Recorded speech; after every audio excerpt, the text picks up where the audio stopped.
ప్రజాగాయకుడైన ఏపూరి సోమన్న గారిని భవిష్యత్తులో ఏదో ఒక రాజకీయ పార్టీ నుంచి ఒక ఎమ్మెల్యే గాను ఏదైనా చూడొచ్చా? ఒక్కటి మాట చెప్తున్నానండి, ఇవాళ ప్రజా ఉద్యమకారులు ఇంత దూరం తీసుకొచ్చారు మమ్మల్ని. నేనా ఆయుధమో తూటానో ఇవి చెప్పేవాడిని కాదు. అంబేద్కర్ ఇచ్చినటువంటి ఐడియాలజీ ఓటు అనేటువంటి రాజ్యాధికారం, ఓటు ఆయుధం. ఈ ఓటు ఆయుధంలో అట్లాంటి అవకాశాలు వస్తే ప్రజలు కనుక ఇస్తే ఖచ్చితంగా ఇదే వాయిస్ చట్టసభల్లో వినిపిస్తాం. దానికి రానని మేమైనా ఇలాంటి వాళ్ళు చాలా మంది ఉన్నారు కదా, అదే ఉండని. నాకు అట్లాంటి అవకాశం ప్రజలు ఇచ్చినప్పుడు మీరు మారని గ్యారంటీ ఉందా? ఎట్లా? ఒక్కటి బాగా గుర్తుపెట్టి, మీకు ఫస్టే చెప్పాను, నేను ఎమ్మెల్యేనో ఎంపీనో కావాలని ఆయన ఉద్యోగానికి రాజీనామా చేసి రాలే. నేను కూడా అందులో 30,000 తీసుకొని సపరేట్ ఇంటికాడ కూర్చోవచ్చు. ఇదే చెప్పారు కదా.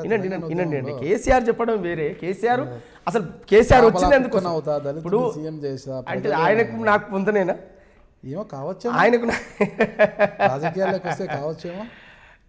బాగా గుర్తుపెట్టుకోండి అన్న, నాకన్నా న్యాయం జరగాలి, సమాజానికన్నా న్యాయం జరగాలి. ఎవరిని న్యాయం జరిగే పనులు నేను ఎప్పుడు చేయను. బాగా గుర్తుపెట్టుకోండి. ఈడ అవసరమైతే నా వ్యక్తిగత న్యాయం వదిలేసుకొనైనా సమాజ న్యాయాన్ని కోరుకునేవాడిని తప్ప నేను నా వ్యక్తిగత స్వార్థం చూసుకునేటువంటి వాడిని కాదు. ఇది రికార్డెడ్. మీరు భవిష్యత్తులో ఎప్పుడైనా మళ్ళీ ఇది నాకు వినిపించవచ్చు, మీరు చూపించవచ్చు, దీంట్లో తప్పులేదు. ఈ డేట్తో సహా గుర్తే ఉంటాయిగా. అయితే ఏపూరి సోమన్నలు ఎక్కడో ఒక మూల చట్టసభల్లోకి వెళ్ళాలనే ఒక ఆకాంక్ష అయితే ఉంది.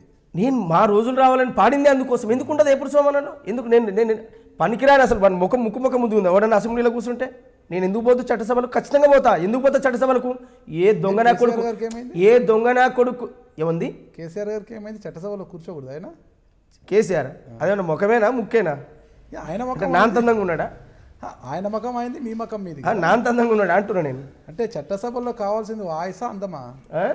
అది కూడా అవసరమే.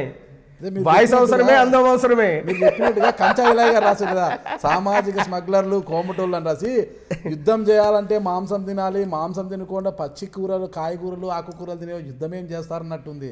చట్టసభల్లో కూర్చోవాలంటే అందం కాదు, ప్రజలు అందాన్ని చూస్తారా? నేను అనేది ఒకటి బాగా గుర్తుపెట్టుకోండి. నేను అనేది ఒక బాగా గుర్తుపెట్టుకోండి. మీ దృష్టిలో మీరు శోభన్ బాబు అనుకుంటున్నారు? నేను అందం ఎవరిని? మీ దృష్టిలో సోమన్న అంటే శోభన్ బాబుని చూసి మా వాళ్ళు సోమన్ అని పెట్టలే. పాలకుడికి సోమనాథుడు అని మా దగ్గర పెద్ద ఫేమస్ టెంపుల్ అది. ఆయన ఒక కవి వాస్తవానికి. ఈ ప్రజలు ఆయన కూడా దేవుని చేసి పడేసారు, కానీ ఆయన అది కవి సోమనాథుడు. ఆ పేరు సోమన్న అని పెట్టారంతే. శోభన్ బాబు అని ఆయన హీరోని చూసి ఏం పెట్టలే మా వాళ్ళు. మీ అందాన్ని చూపించుకోవడం కోసమే చట్టసభలోకి వెళ్ళాలి, వాయిస్ వినిపించడం కోసం, నాట్ అందం.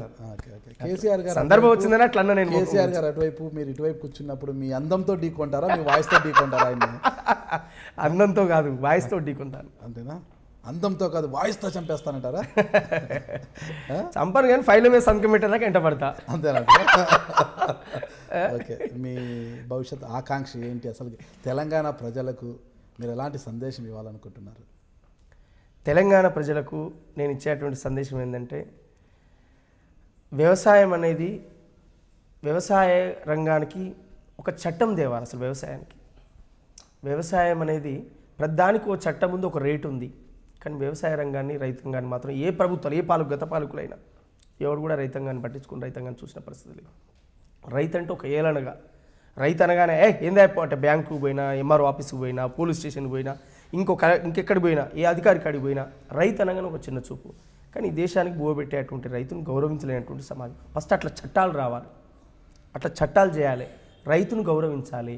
ఒక సమస్య మీద ఆడికి వచ్చాడు, ఏ ఊరు మీది, ఏం పేరు, నీ పేరు, కూర్చోండి సార్ అని రెస్పెక్ట్ ఇచ్చేటువంటి రోజు రావాలి. అది నేను కోరుకుంటున్నాను. సాధారణ చదువుకున్నటువంటి ప్రతి వాడు కొలువే చేయాలని నా ఉద్దేశం కాదు. కానీ చదివిన ప్రతి వాడు ఏదో ఒక తన స్థిరత్వంగా తన కాళ్ళ మీద నిలబడేటువంటి ఒక బతుకును, భవిష్యత్తును ఈ ప్రభుత్వాలు భరోసా చూపించాలి. అట్లా కల్పించాలి అవకాశాలు. అట్లా టోటల్ తెలంగాణలో ఒక సమసమాజంగా అన్ని కులాలు, మతాలు, వర్గాలుగా ఉన్నటువంటి ప్రజలు ఒక సమానత్వంగా బతికేటువంటి ఒక తెలంగాణ. దాన్నే ఈయన చెప్తున్న భాషలో బంగారం అంటాడో, పునర్నిర్మాణం ఏదంటాడో, కానీ అట్లా జరిగినాడే అది నిర్మాణం అంటారు తప్ప కేవలం ఒక కుటుంబమే లాభార్జన ధ్యేయంగా కోట్లకు పడిగెత్తి త్యాగాలు చేసిన బిడ్డలు ఎవడు ఎక్కడుండో గట్టినే ఉంటాడు, మళ్ళీ గదే రేషన్ బియ్యం పంచుతాం, గదే బియ్యం, ఇదంతా నాటు. ఇది అవసరం లేదు. భూమిలోనికి నిజంగా నువ్వు పెట్టిన స్కీమ్ 3 ఎకరాల భూమి మనకు బోరుకు పెట్టి, ఆ రైతులకు ఎరువులకు డబ్బులు, రుణమాఫీ చేయి, వ్యవసాయం తన కాలం మీద తను నిలబడేటువంటి పరిస్థితి.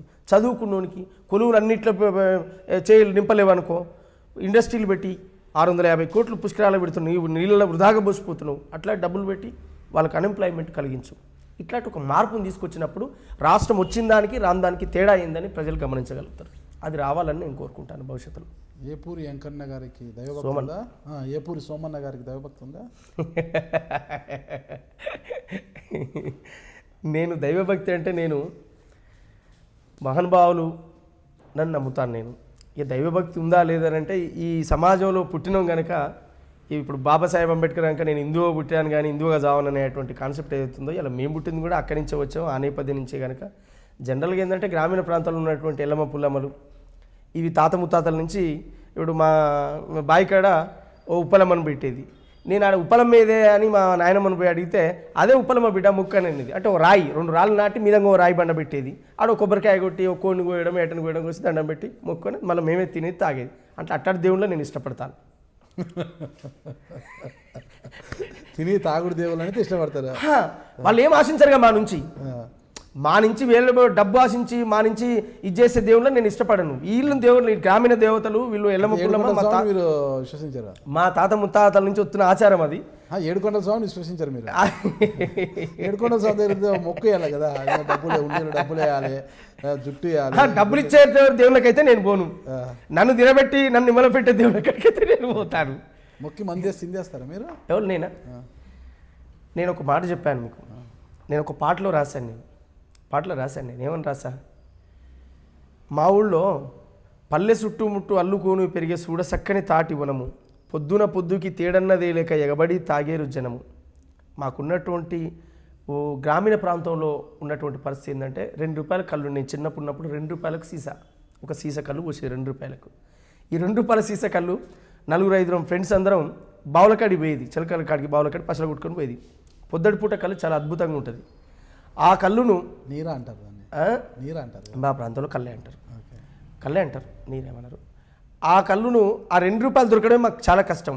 ఆ ఒక్కరి కాడ 2 రూపాయలు ఉన్నా 3 మనిషి ఒక గ్లాస్ అన్న, చిన్న గ్లాస్ అన్న, లేదా ఆ గ్లాసులు కాదు, అది మా మోదుగాకు, మోదుగాకు పట్టుకొని మనిషి ఒక గ్లాసు బీర్చేది.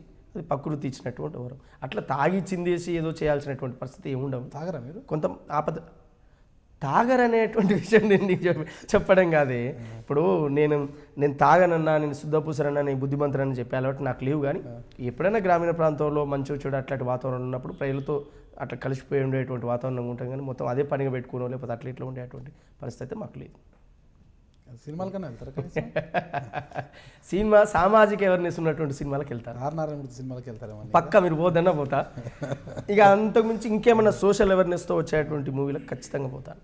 ప్రేమ వ్యూహాలు ఉండొచ్చు, ప్రేమ సినిమాలు చూడండి. ప్రేమ నచ్చదా? ప్రేమికులు కదా మీరు? ప్రేమ సినిమాలకు వెళ్ళరు. సామాజిక ప్రేమ కూడా సామాజిక స్పృహనే తెలియజేస్తుంది. ఎలా ప్రేమించాలి, ఎలా ప్రేమించబడాలి అనేది కూడా సామాజిక స్పృహను తెలియజేస్తుంది. నేను రాశాను అట్లా, లవ్ మీద కూడా చాలా పాటలు రాశాను నేను. అయ్యో, అంటే ప్రేమ ఎలా ఉండాలంటే మానవ విలువలతో కూడిన ప్రేమ ఉండాలన్నాను. మానవ పాట పాడండి, ప్రేమ గురించి రాసిన పాట.